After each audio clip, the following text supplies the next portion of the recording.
मुफ्ती सलमान नजरी साहब के बारे में नई खबर आ गई है जो कि मैं आपको बताने जा रहा हूँ।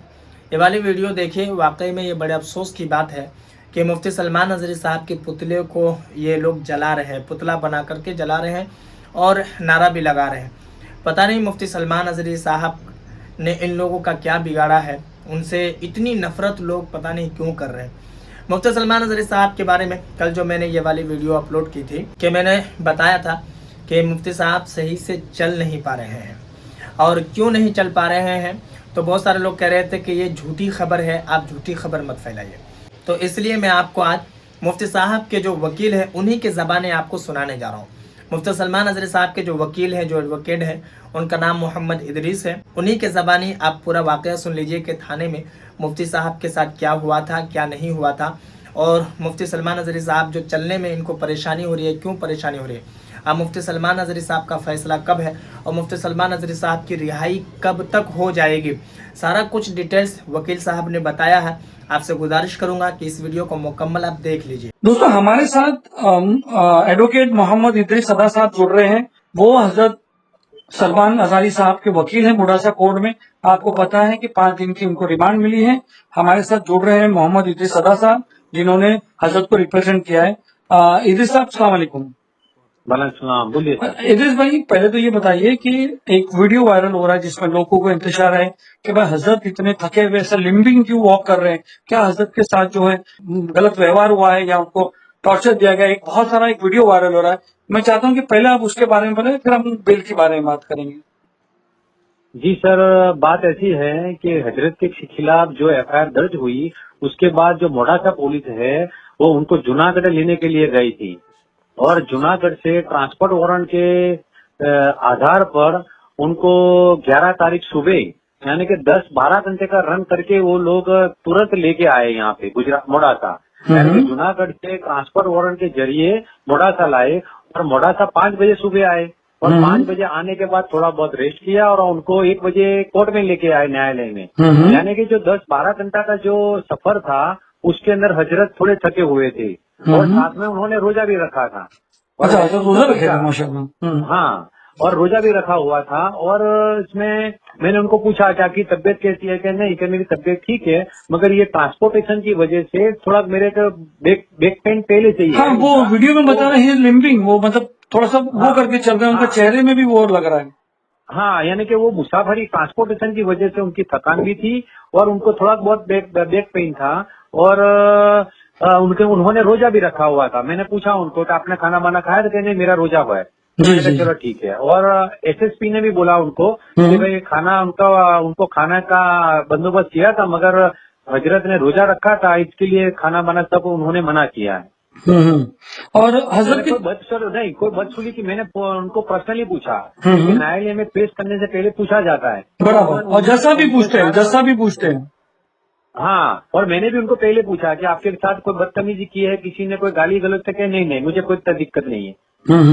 कैसा व्यवहार हुआ यहाँ, लोग जानना चाहते हैं। लोगों ने सोचा कि जो है मुंबई से जब एटीएस लेके गई थी यहाँ से गुजरात पुलिस, तो यहाँ पे मुंबई पे उनके जो चाहने वाले थे उनमें एक तरह से एक नाराजगी थी कि भाई ऐसा लेके गए, क्योंकि यहाँ के वकील लोग बोल रहे थे ऐसा ले जा नहीं सकते, और जो भी हो वो लेके चले गए, लेके जाने में कामयाब है। उसके बाद से लोगों को फिक्र है कि हजरत की वहां पर गुजरात पुलिस हजरत से बदतमीजी करती होगी, क्या करती होगी। तो क्या लगता है आपको हजरत को देख के? नहीं, मैंने पर्सनली कल मैं उनके साथ ही था, पूरा 5-6 घंटे उनके साथ था और मैंने उनके बहुत अच्छी तरीके से बात की और उनको मैंने पर्सनली भी पूछा। जब पुलिस नहीं थी उसके बाद भी मैंने पूछा कि आपके साथ कोई बदसलूकी की है, तो उन्होंने बताया कि मुझे पुलिस गुजरात की यानी कि मोडासा की पुलिस ने उनको तू तक की बात नहीं, सिर्फ आप करके बात किया है। माशाल्लाह माशाल्लाह, क्या बात है।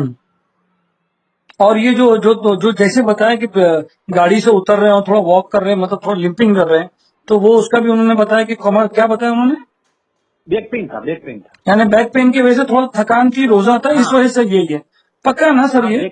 आपको क्या लगा है? बैक पेन नहीं, मैंने और उन्होंने पर्सनली बताया कि उनको बैक पेन की वजह से और रिमांड के पहले पेश करने की वजह से भी उनको हॉस्पिटल में चेकअप करने के लिए गए और उनको गोली भी दिया था, टेबलेट दिया था, मगर रोजा होने की वजह से वो गोली ले नहीं सकते थे। हाँ, इसलिए उन्होंने लिया नहीं। चलो, कमिंग बैक टू, ये तो आपने क्लियर कर दिया। कमिंग बैक टू ये कि 5 दिन की रिमांड सर मिल गई उनको, हालांकि जूनागढ़ में, और वहां पर जो है बेल मिल गई थी इसके बाद, मगर यहाँ पे अभी डायरेक्ट 5 दिन की बेल हुई। तो क्या पॉइंट ऑफ आर्ग्यूमेंट है अपना?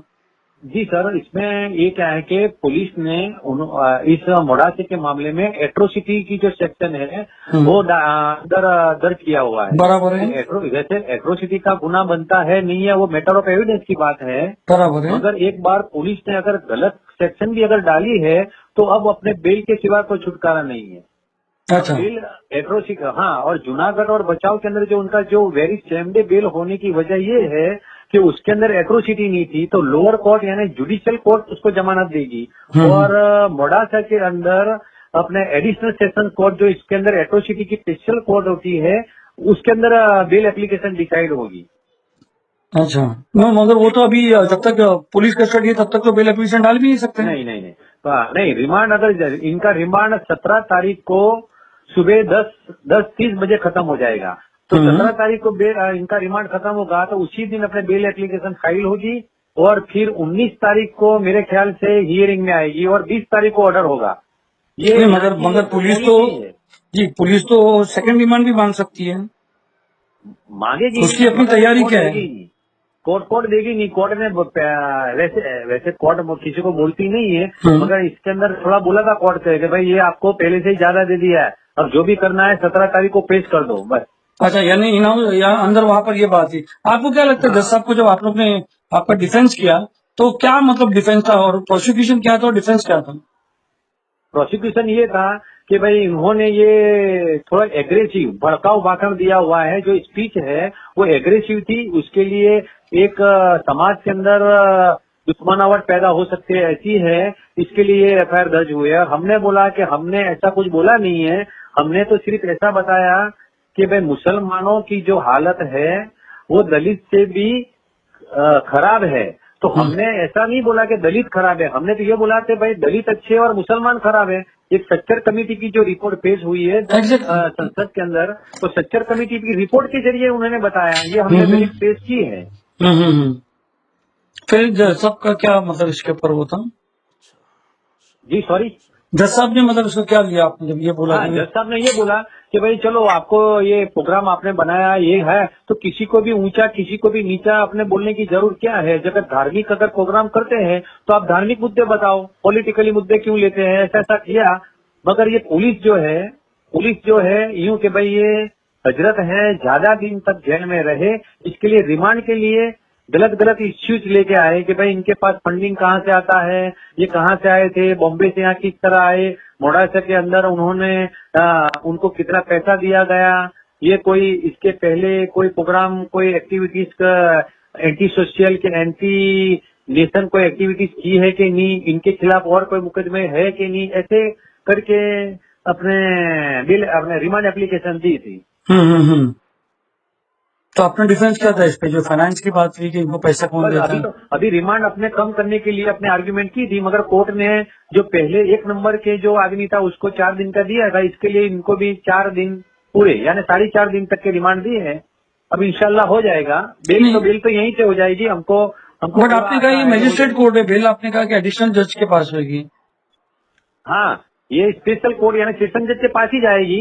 अगर 3-4 दिन जैसे ही रिमांड खत्म होते हैं तो 3 या 4 जेल कस्टडी होगी, जुडिशियल कस्टडी हो जाएगी। हाँ, जुडिशियल फिर हियरिंग होगा, उसके बाद फिर ऑर्डर होगा। अच्छा, जुडिशियल कस्टडी होगी तो कौन से जेल पे ले जाया जाएगा उनको?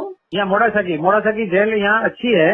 बाई चांस यहाँ अपने 200 या 250 केजी के लिए अरेंजमेंट होता है, यहाँ जेल अच्छी है। अच्छा, फिर उसके बाद आप लोग बेल एप्लीकेशन डालेंगे वहाँ पर? हाँ सर, हमारी तैयारी ऐसी है सर कि हम 17 तारीख को उनका 10:30 बजे रिमांड खत्म होता है, तो 17 तारीख को ही हम 1 या 2 बजे तक हम बेल पुटअप कर देंगे ऑनरेबल कोर्ट में। अच्छा, अगर जब तक एक और केस आ गया तो क्या करेंगे, उसकी क्या रेमेडी आपने ली है आपकी वकीलों की टीम ने? क्योंकि आपने देखा कि एक खत्म होता है तो दूसरा आ रहा है, दूसरा खत्म होता है तीसरा आ रहा है, तो क्या आपकी वकीलों की टीम ने उसकी क्या बंदोबस्त किया है? हाँ, उसके लिए जो मुफ्ती साहब हैं उनके बड़े भाई से ताल्लुकात हुए हैं, उनके साथ थोड़ी गुफ्तगू हुई है, तो उन्होंने अभी गुजरात हाई कोर्ट के अंदर जाने के लिए और एडवोकेट से बात की है कि भाई एक खत्म होता है दूसरा होता है, तो इसके लिए कोई ठोस एक्शन लेने के लिए हाई कोर्ट के अंदर पिटीशन करने की तैयारी की है। पिटीशन करने की तैयारी है, तो ऐसे केसेस में आप क्या सजेस्ट करना चाहोगे? ऐसे केसेस में क्योंकि 3 बार उनका 3 एफआईआर लिखी गई है, ऐसे केसेस में आप क्या सोचेंगे? हाई कोर्ट प्रीफर करते हो कि ये प्रीफर करते हो आप सेशन से बेल लेना? इसमें क्या होता है कि जब तक ये यहाँ से बेल नहीं होगी, इतने में यहाँ बेल हो जाए तो बहुत अच्छी बात है, क्योंकि यहाँ बेल हो जाएगी इतने में फिर अपने हाईकोर्ट के अंदर अपनी मैटर आएगी नहीं बोर्ड पे। इसके नहीं लिए आप अभी हाईकोर्ट में तो आप बता रहे हैं, जो लोग जानना चाहते हैं, क्योंकि बहुत सारे लोग सवाल करते हैं क्या यार ये लोग हाईकोर्ट क्यों नहीं जा रहे, हाईकोर्ट क्यों नहीं जा रहे हैं? तो मैं जानना चाहता हूँ कि कानूनी जो हाईकोर्ट की क्या रेमेडीज है ऐसे केसेस में जो नहीं, ऐसे केसेस के अंदर मान लो कि अब एक एग्जांपल दे रहा हूँ कि मान लो कि एक और एफआईआर हो गई, तो अभी से अपने उनकी अग्रिम जमानत या हाईकोर्ट के अंदर सीधे क्वॉशिंग पिटीशन या हाईकोर्ट में स्टे लेने के लिए अपने कुछ कार्यवाही कर सकते हैं। मगर मोड़ासा के केस में भी अपने कर सकते थे, मगर मोड़ासा के केस के अंदर 10 तारीख को सैटरडे आ गया, 11 तारीख को संडे आ गया, और दोनों दिन कोर्ट हाईकोर्ट बंद थी। अगर मान लो कि अपने इनको जूनागढ़ से उठाने के पहले अपने जो थी, तो ये मामला यहाँ मोड़ासा तक नहीं आता, मगर उन्होंने पुलिस ने इतनी चालाकी से काम किया है कि 9 तारीख को एफआईआर की, 10 तारीख को उनको लेने के लिए निकल गई और 11 तारीख को लेके आ गए। इसके लिए अपने को जो चांस जो मिलना चाहिए था वो मिला नहीं है। अच्छा, कुछ लॉ एक्सपर्ट्स कह रहे थे कि जो ये बॉम्बे में यहाँ से लेके गए थे, तो यहाँ पर भी कुछ ऑप्शन था इनके पास? हाँ, मगर हजरत से मेरी बात हुई थी कि भाई उनको जो बुलाया गया कि भाई बम्बई में कि भाई आपको अरे जूनागढ़ में भी, तो उन्होंने खुद बताया कि भाई मैं स्टेटमेंट दे दूंगा तो केस तो खत्म हो जाएगा। हजरत को थोड़ी ऐसी थी कि भाई ये इतना मामला गंभीर नहीं है। ठीक है, ठीक है। बहुत बहुत शुक्रिया आपका हमारे से बात करने, डिटेल में बताने, क्योंकि यहाँ पर बहुत सारे इदरीस सदा साहब बहुत यहाँ पर लोगों में इंतजार था कि हजरत की वीडियो देख के लोगों को ऐसा लगा, आपने बता दिया कि वो रोजे में थे और उनके साथ कोई बदसलूकी नहीं की गई। एक बहुत अच्छी बात है, एक बहुत अच्छा खुलासा हुआ, लोगों की कम से कम इतनी तसल्ली तो होगी कि हजरत सही सलामत है। नहीं, बहुत अच्छा है यार। नहीं, कोई टेंशन लेने की, कोई भी है अपने इनके मोहब्बत करने वाले, किसी को टेंशन लेने की जरूरत नहीं है। यहाँ सब अच्छा है, बस ये परेशानी है कि थोड़ी जेल कस्टडी है, हो जाएगा सब। बहुत बहुत शुक्रिया, जज़ाकल्लाह। तो इस वीडियो को मुकम्मल आपने देख लिया, उम्मीद है कि आपको सारी बातें समझ में आ गई होगी। बस आपसे यही गुजारिश करूंगा कि मुफ्ती साहब के लिए आप दुआ करें कि अल्लाह तबारक व तआला उनकी हिफाजत फरमाए और जल्दी से उनकी रिहाई हो जाए। बाकी इस वीडियो को मुसलमानों तक ज़रूर पहुंचाएं, और जैसे ही कोई नई खबर आती है तो मैं इस चैनल पर अपलोड कर दूंगा। इसलिए आपसे गुजारिश है कि अगर आप नए हैं चैनल पर तो चैनल को ज़रूर सब्सक्राइब कर लें।